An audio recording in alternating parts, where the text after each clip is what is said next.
আসসালামু আলাইকুম ওয়া রাহমাতুল্লাহি ওয়া বারাকাতুহু। সুপ্রিয় দর্শকবৃন্দ, আশা করি আপনারা সবাই ভালো আছেন মহান আল্লাহ রাব্বুল আলামিনের অশেষ রহমতে। আমি আজকে সুন্দর একটি বিষয়ে কথা বলতে চাই, সেটি হচ্ছে আল্লাহর রাসূল সাল্লাল্লাহু আলাইহি ওয়াসাল্লাম বলেছেন, তোমাদের মধ্যে ওই ব্যক্তি সর্বোত্তম যাকে দেখলে আল্লাহর কথা স্মরণ হয়। আর আমরা নিজেদেরকে যেন সেইভাবে গড়ে তুলতে পারি, আমরা যেন সেই চেষ্টায় সেই পথে যেন আমরা থাকি।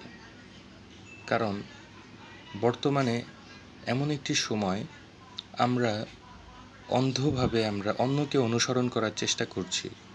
সে হোক অন্য ধর্মের, সে হোক অন্য এমন মতবাদের যেটা কোনো নীতি নৈতিকতার সাথে, সেটা কোনো ন্যূনতম কোনো মানবিকতার সাথে তো যায়ই না, বরং আমাদের ধর্মীয় আমাদের যে আত্মপরিচয় আছে, আমাদের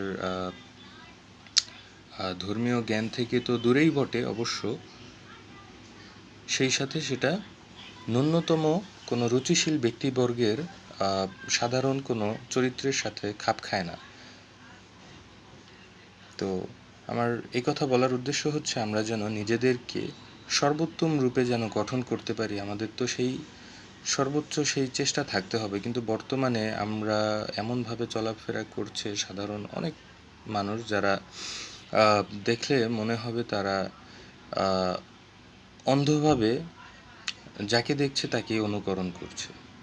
যাকে একটু তার কাছে হয়তো একটু ভালো মনে হচ্ছে বা একটু ভালো লাগছে, হোক সেটা এমন কোনো স্টাইল যেটা জঘন্যতম, নোংরামি, অশ্লীলতা।